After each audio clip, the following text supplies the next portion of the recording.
소개해주신 박영훈 교수님께 감사드리고, 이렇게 발표할 수 있는 기회와 훌륭한 교수님들과 교류할 수 있는 기회를 주신 교수님들께도 감사드립니다. 오늘 제가 발표할 내용은 다중 표적 약물로서 스타틴이라는 고지혈증 치료제, 그러니까 콜레스테롤 합성을 저해시키는 스타틴이라는 약물이 간암을 예방하는 기전에 대한 연구를 말씀을 드리려고 합니다. 제가 이제 우석대학교 그러니까 한인과 대학에서 왔는데 왜 스타틴을 이렇게 하느냐라는 부분에 대해서 조금 의문을 해소를 시켜드려야 될 것 같아서, 저는 한인방 내과 레지던트 과정을 마치고 카이스트라는 곳에서 의과학대학원 박사과정을 밟으면서 의과학 연구를 쭉 해왔고, 미국에 가서 간질환과 관련된 연구를 했다가 이제는 다시 한의계로 돌아와서 한의학 임상 과정에서 생기는 그런 문제들을 해결하는 연구를 하고자 하는 그런 생각을 가지고 있습니다. 그래서 진료는 이런 통합암 클리닉, 암 환자들이 수술을 받거나 화학항암 치료를 받거나 한 이후에 생기는 여러 가지 어려움들을 좀 해결해주는 방향으로 한방 치료를 하고 있고, 그리고 제 연구 분야를 살려서 간담도와 위장관 질환에 대한 치료도 하고 있습니다. 그래서 제가 이전에 해왔던 연구들은 주로 이제 간 질환, 간 질환과 관련된 기초 연구도 했었고, 오늘 소개해드릴 연구는 이제 간 질환 분야에서 중개의학 연구를 하고 있는 그런 연구를 해왔고, 그 외에도 이제 C형 간염이나 코로나19와 관련된 조금 더 임상 쪽에서 가까운 연구들도 해왔었습니다. 제가 오늘 발표할 내용은 제가 미국에서 하버드 의대 병원에서 수행을 했던 중개의학 분야의 연구를 소개를 해드리려고 합니다. 그래서 간략하게 그 내용을 소개를 드리자면, 일단 헤파토셀룰러 칼시노마, 간암에 대한 개요를 말씀을 드리고, 이 간암 분야에 있어서 이 리포필릭 스타틴이 다른 이제 하이드로필릭 스타틴에 비해서 간암의 리스크를 낮춘다라는 그런 내용 연구들을 소개를 해드리고, 그 이후에 임상적으로도 그리고 제가 연구에도 활용을 했었던 그 프로그노스틱 리버 시그니처라고 하는 그 툴을 좀 소개를 해드린 이후에 제가 했던 연구, 그러니까 위에서 말씀드렸다시피 리포필릭 스타틴이 이제 하이드로필릭 스타틴에 비해서 이 간암을 예방하는 기전이 어떻게 다른지에 대한 연구를 했던 것을 소개를 해드리겠습니다. 일단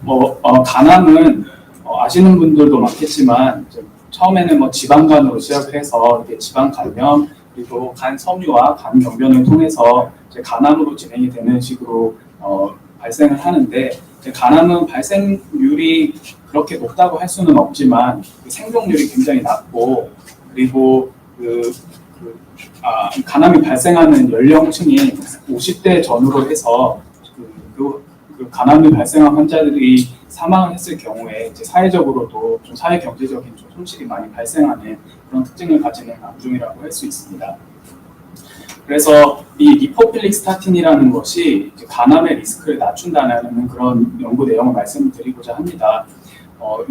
이제 임상 연구들을 쭉 모아가지고 메타 어널리시스를 해봤더니 리포필릭 스타틴, 하이드로필릭 스타틴 상관없이 다 통틀어서 스타틴에 복용을 했던 환자들을 분석을 해봤더니, 스타틴에 복용을 하지 않았던 환자들에 비해서 간암의 발생률이 낮다라는 것이 반복적으로 보고가 되고 있습니다. 이거는 꼭 간암뿐만 아니라 대장암이라던가 여러 가지 암종에 대해서도 유사한 결과를 보여주고 있는데요. 그 중에서 이 리포필릭 스타틴과 하이드로필릭 스타틴을 나눠서 봤을 때 이제 통계적인 유의성을 따져보면, 이 리포필릭 스타틴은 이제 통계적인 유의성을 나타내면서 간암을 예방하는 효과가 드라마틱하지만, 이 하이드로필릭 스타틴 같은 경우는 통계적인 유의성을 좀 나타내지 않고, 이 아토르바스타틴과 심바스타틴이 이제 대표적인 리포필릭 스타틴입니다. 근데 이 아토르바스타틴과 심바스타틴을 따로 이제 분석을 해보면, 또 유난히 이제 아토르바스타틴이 그 간암을 예방하는 효과가 더 강력하다는 것이 이제 임상에서의 파인딩이고, 그다음에 이 로스바스타틴, 프라바스타틴, 플루바스타틴이라고 하는 하이드로필릭 스타틴은 딱 각각 나눠서 봤을 때는 이 간암을 예방하는 효과가 있어 보이지만 통계적으로 아주 유의성이 높지는 않다라는 것들이 제가 대표적으로 가져온 논문이지만 여러 가지 최근의 연구들에서 보고되고 있는 내용입니다. 그래서 그 중에 하나를 임상 연구를 한 가지를 가져와서 좀 보여드리자면, 이 요 점선으로 표시된 요 선이 이 리포필릭 스타틴을 복용한 환자들이고, 요 검은색으로 표시된 게 스타틴을 복용을 하지 않은 환자들인데, 비교를 해봤을 때 이 스타틴을 복용을 하지 않은 환자들에 비해서 리포필릭 스타틴을 복용한 사람들에 비해서 간암의 발생률이 낮더라라는 그런 파인딩이 되겠고, 반대로 이 하이드로필릭 스타틴을 복용한 환자들은 스타틴을 복용하지 않은 환자들과 그냥 유사한 정도의 간암 발생률을 보여줌으로써 이 간암의 발생에 있어서 리포필릭 스타틴이 뭔가 더 강력한 작용을 하는구나라는 것을 볼 수가 있습니다. 그리고 이 프로그노스틱 리버 시그니처라는 걸 소개를 해드리려고 합니다. 이게 뭐냐면 이 시로틱 리버, 그러니까 간 경변을 가지고 있는 환자들에게서 간 조직에서 트랜스크립톰을 분석을 한 다음에 어떤 유전자 발현 패턴을 가지는 환자들이 나중에 간암으로 발전이 되는지를 예측을 할 수 있는 하나의 유전자 패턴 세트를 확립을 한 겁니다. 그래서 오른쪽에서 보시면 이러한 유전자들의 발현이 높고, 그다음에 이러한 유전자들의 발현이 낮은 경우에는 이제 요 HCC 리스크가 높다라고 예측을 할 수 있는 그런 시스템이 되겠습니다. 반대로 이 유전자의 발현이 낮고 이 유전자들의 발현이 높은 경우에는 이 HCC 리스크가 낮다고 이제 예측을 할 수 있습니다. 그래서 실제로 이런 HCC 리스크가 높은 그 유전자 패턴을 가지고 있는 환자들은 이 HCC 리스크가 낮은 환자들에 비해서 실제로 간암의 발생률이 높고, 그다음에 생존율도 낮은 것으로 그렇게 검증이 된 바가 있습니다. 그리고 이거는 이 유전자 패턴은 환자 간 병변을 가지고 있는 환자들의 대상으로 분석을 했던 것이고, 이거를 요거는 제가 이제 간 조직에서 트랜스크립톰을 분석을 한 거라고 말씀을 드렸고, 이거 같은 경우는 조금 더 진단적으로 활용을 하기 위해서 혈액에서 여러 가지 마커 프로테인들을 쭉 뽑아봤을 때 요 유전자 패턴과 비슷하게 이러한 그 단백질의 그 농도가 높은 경우, 그리고 이러한 단백질의 농도가 낮은 경우에는 이 HCC 리스크가 높다라고 그렇게 예측할 수 있는 시스템도 개발이 되어 있는 상황입니다. 그래서 이거를 이제 인비트로 시스템으로 가져와서 약물 스크리닝의 목적으로도 활용을 하고자 하는 시도가 있었고, 여기서 보시면 C형 바이러스, B형 바이러스, B형 간염 바이러스, 그리고 메탄올, 알코올성 간질환을 이제 모방을 하는 그런 모델이겠죠. 그리고 프리베리 애시드, 그러니까 비알코올성 지방간을 모방을 하는 그런 세포 모델에서도 이렇게 주황색으로 표시되듯이 그 HCC 리스크가 높은 그런 유전자 패턴을 나타내는 것을 모방을 할 수 있는 인비트로 시스템이 구축이 되었고, 그래서 이러한 인비트로 시스템을 이용을 해서 어떤 약물들을 트리트를 했을 때 그 인비트로 시스템에서 이 HCC 리스크가 높게 예측이 되는 유전자 패턴을 바꿀 수 있는지, 이런 것들을 확인을 함으로써 이 약물은 이 PLS 시스템을 이용해서 봤을 때 간암을 예방할 수 있는 그런 포텐셜이 있구나라는 걸 스크리닝을 하고, 그 이후에 이제 기전 연구를 하는 식으로 약물을 개발하는 그런 연구들이 이루어져 왔습니다. 그래서 저도 이 시스템을 이용해서 인비트로에서 실험을 진행을 하였습니다. 그래서 제가 보여드리고자 하는 연구의 내용은 아까 말씀드렸다시피 이 리포필릭 스타틴과 하이드로필릭 스타틴이 간암을 예방하는 효능이 다른데 같은 스타틴이라도 왜 다른 것인가 라는 것을 이제 연구하기 위함이었습니다. 그래서 일단 제가 사용을 했던 모델은 이 Hu7.5.1 셀이라고 하는 이제 간암 세포주에다가 요 C형 간염 바이러스를 인펙션을 시키고 한 일주일 정도, 그러니까 좀 만성 간염 상태를 기반을 한 이후에 그 이후에 요 네 가지 스타틴을 처치를 하였습니다. 이 로수바스타틴, 프라바스타틴은 하이드로필릭 스타틴이고, 실바스타틴, 아톨바스타틴은 리포필릭 스타틴입니다. 그리고 그 이후에 요 세포에서의 유전자 그 패턴을 이제 RNA 시퀀싱을 통해서 분석을 함으로써 최종적으로 요 PLS 스코어를 도출을 하였는데요. 그 전에 그 데이터들을 좀 하나씩 보시면 이 스타틴들을 처치를 한다고 하지만 이게 뭐 동일한 농도를 처치를 한다고 해서 이게 동일한 그 효과를 나타낸다고 가정을 할 수는 없기 때문에 그 농도를 보정을 하기 위해서 스타틴들을 여러 가지 농도로 트리트를 했을 때 이 세포 내 LDL 콜레스테롤의 농도가 비슷하게 이제 감소가 되는 그런 농도들을 찾아서 그 조건에서 실험을 진행을 하였고 셀 바이어빌리티라던가 시형 감염 바이러스를 감염시켰던 거기 때문에 혹시라도 시형 감염 바이러스의 복제가 많이 되고 적고되고에 따라서 또 유전자 발현 패턴이 달라질 수도 있는 것도 최대한 그 변수를 통제를 하기 위해서 이런 것들을 확인을 하였고, 그래서 RNA 시퀀싱을 통해서 봤더니 제가 시형 감염 바이러스를 감염시켰던 것이니까 이제 바이러스에 대한 디펜스 리스폰스와 관련된 유전자들이 발현이 증가가 되고, 그 다음에 익스트라셀룰러 매트릭스 오거나이제이션, 그러니까 간 섬유화와 관련된 그런 유전자들의 발현도 증가가 된다라는 식으로 제가 그 의도를 했던 그런 세포 내 변화를 확인을 할 수 있었고, 최종적으로 이 PLS 시스템을 이용을 해서 그러니까 여기서 HCV 바이러스를 감염을 시켰을 때 이 PLS 스코어가 증가를 했다. 그러니까 즉 그 HCC의 발현 가능성이 높은 유전자 패턴을 가진다라는 것을 확인을 하고, 그 다음에 이 하이드로필릭 스타틴, 리포필릭 스타틴을 처치를 했을 때는 이 PLS 스코어가 감소를 함으로써 간암의 발생 가능성이 낮은 유전자 패턴을 가지는 것으로 확인을 하였습니다. 그런데 이 하이드로필릭 스타틴, 리포필릭 스타틴을 또 나눠서 보면 또 유독 이 아톨바스타틴이 이 PLS 스코어를 낮추는, 더 현저하게 낮추는 그런 결과를 확인을 할 수가 있었습니다. 그래서 일단은 그 처음에 목적은 이 하이드로필릭 스타틴과 리포필릭 스타틴의 차이를 좀 보는 것이었기 때문에 이 하이드로필릭 스타틴과 리포필릭 스타틴에 의해서 조절이 된 유전자들을 좀 확인을 해봤습니다. 이 differentially expressed gene이라고 해서 일정 수준 이상으로 그 발현이 증가가 되거나 감소가 되는 그런 유전자들을 모아보았고, 당연히 이제 공통적으로 얘들은 스타틴이기 때문에 요 한 104개 정도의 스타틴들은 공통적으로 발현이 변화가 되는 유전자들이 있었고, 또 이 리포필릭 스타틴 그리고 하이드로필릭 스타틴에 대해서 각각 조절이 되는 그런 유전자들도 볼 수 있었습니다. 이 104개의 공통적으로 조절이 되는 유전자들을 보면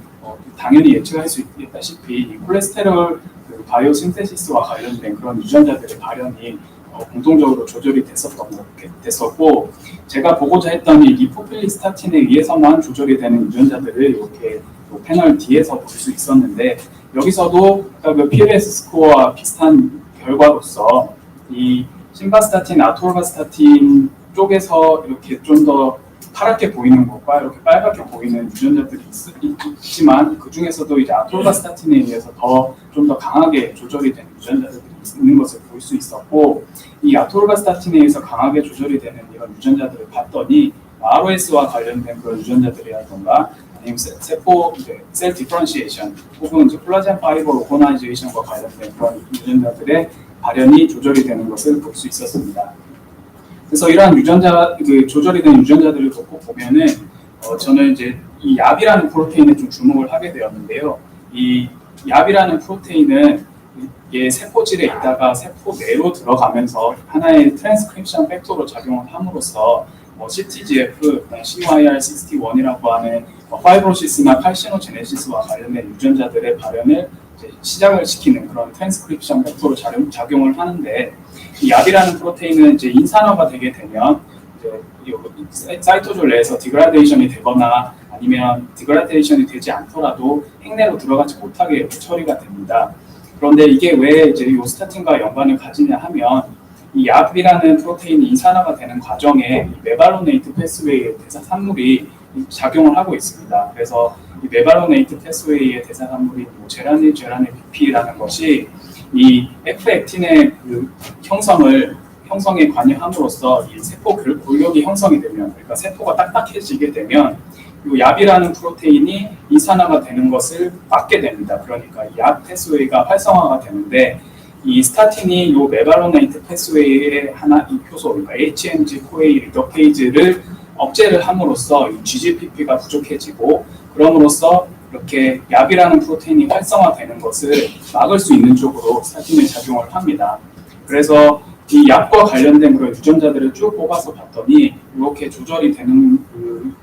유전자들을 볼 수 있었고, 조금 더 정량적으로 분석을 하기 위해서 진셋 인리치먼트 어널리시스를 해서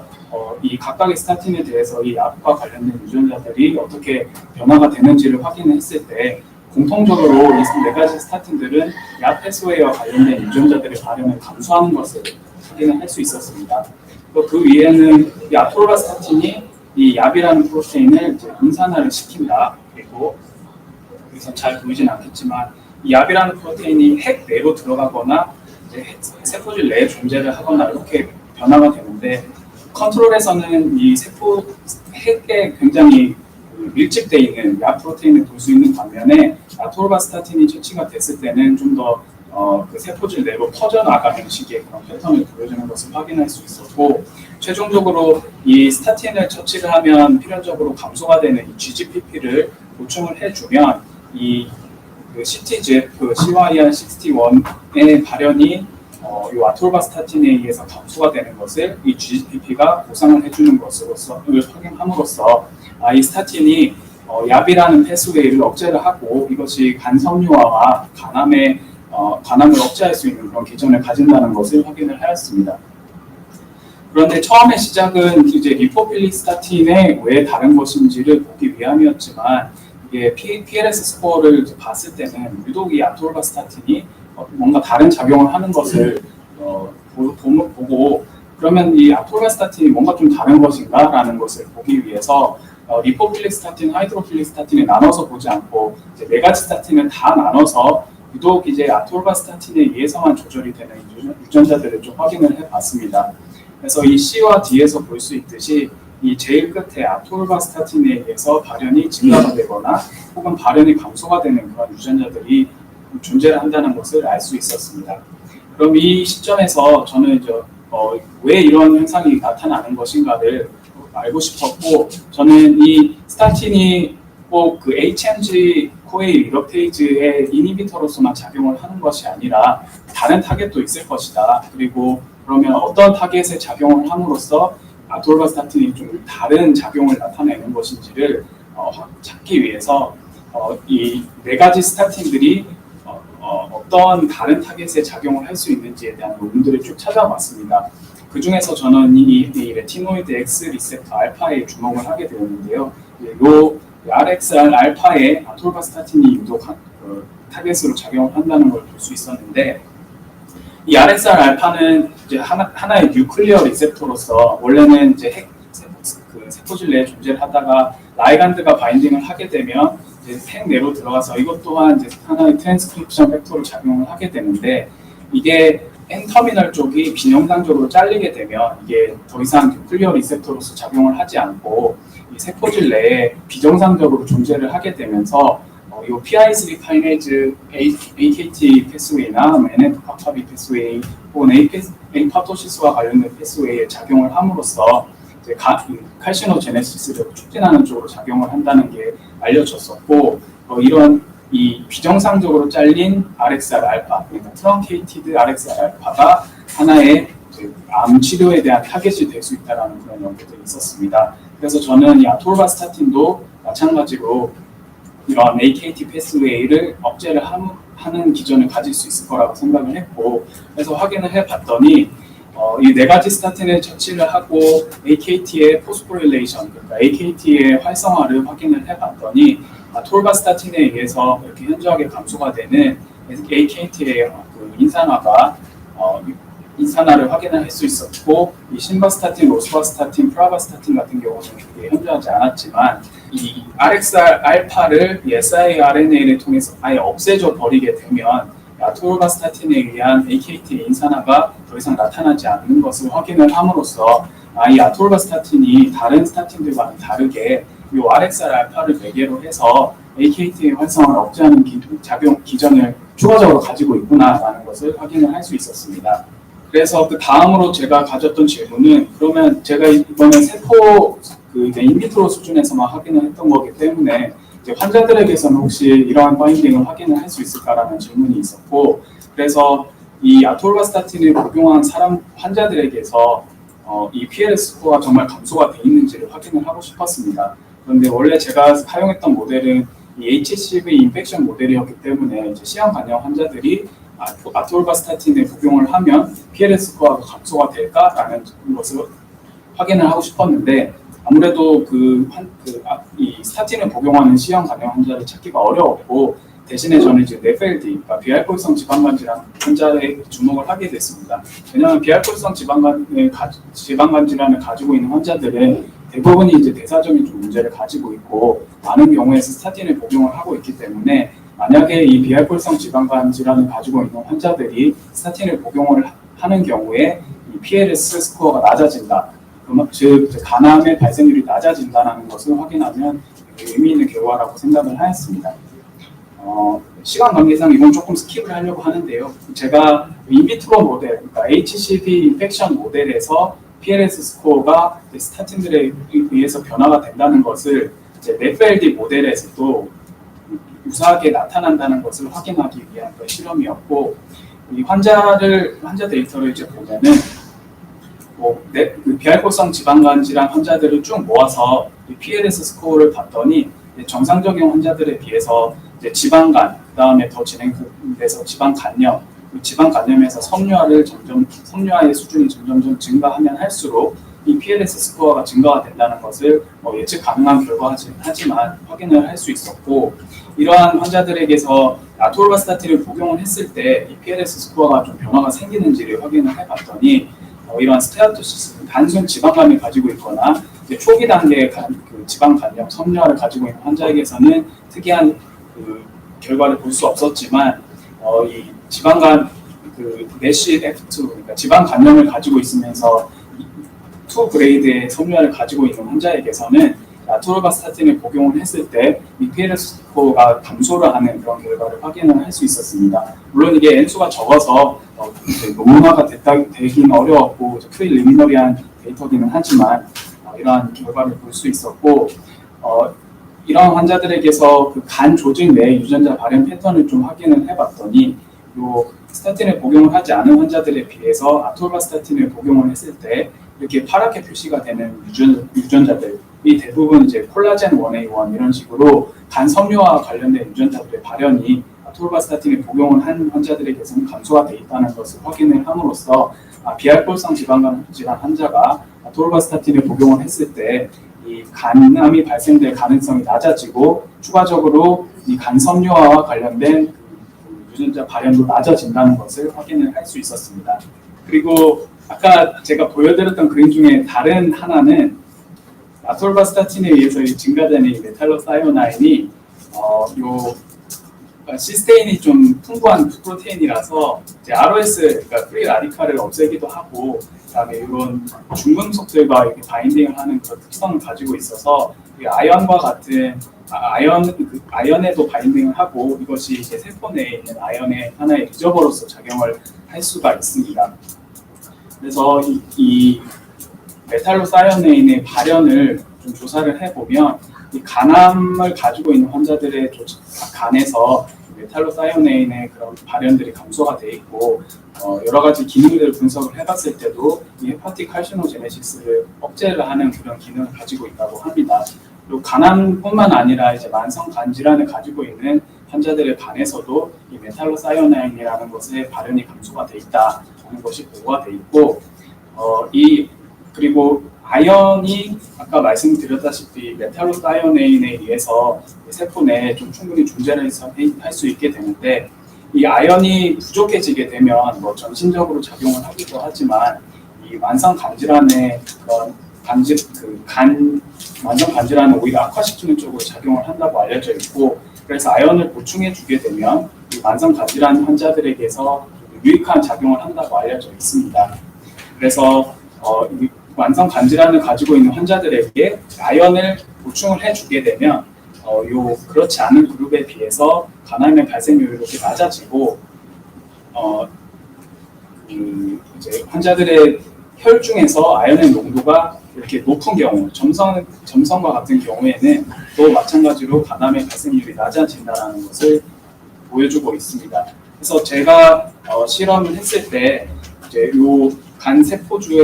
세포주에 아연을 처치를 해줬을 때 세포 내에 아연이 이렇게 축적이 되는 것을 볼 수 있는데, 아토르바스타틴을 처치를 해주게 되면 이게 메탈로사이오나인이 증가가 되고, 그럼으로써 처치를 해주는 아연이 좀 더 세포 내에 더 많이 존재를 하게 되는 그런 효과를 확인을 할 수 있었습니다. 이거는 이제 후속 연구에 대한 질문이고요. 그래서 요약을 하자면 이 네 가지 스타틴들은 공통적으로 이 메발로네이트 패스웨이를 억제를 함으로써 이 아 패스웨이라든가 AKT 패스웨이를 억제를 하고 이것이 헤파토칼시노제네시스를 억제를 하게 되는데 유독 이 아토르바스타틴이라는 것은 다른 스타틴들과 다르게 TRXR 알파와 메탈로다이오나인의 매개로 하는 그런 추가적인 기전을 통해서 다른 스타틴들에 비해서 간암을 예방하는 기전이 더 강력하다는 것을 확인을 했을 수 있었던 연구 결과입니다. 그래서 이러한 연구 결과를 바탕으로 미국에 있었던 그 연구팀에서는 아토르바스타틴을 간 섬유화나 간 병변을 가지고 있는 환자들에게 투약을 했을 때 정말 간암의 발생률이 낮아지는지를 확인을 하는 임상시험을 진행을 하고 있습니다. 그래서 저는 이러한 연구 경험을 바탕으로 이제 한약에서도 간암을 예방하는 그런 한약물을 개발을 하고자 하는데 사실 이 연구를 기존 제가 소개를 해드렸던 연구를 수행을 하면서도 계속 느꼈던 것이 이 다른 스타틴들에 비해서 이 아토르바스타틴이 간암을 예방하는 기전이 효과가 강력한 것은 여러 가지 그런 다중 표적에 작용을 함으로써 나타나는 현상인데 이 한약이라는 것이 기본적으로 여러 가지 한약재들이 조합이 되어 있고 그리고 그 한약재 하나하나에도 굉장한 다양한 성분들이 존재함으로써 이게 기전을 밝히기 어려운 부분도 있지만 한편으로는 다중 성분과 다중 표적을 통한 어떤 포텐셜 있는 약물이 될 수도 있는 가능성이 있기 때문에 저는 이런 한약물에서 다중 성분, 다중 표적을 통해서 간암을 예방할 수 있는 연구 개발을 해보고자 합니다. 네, 경청해 주셔서 감사합니다.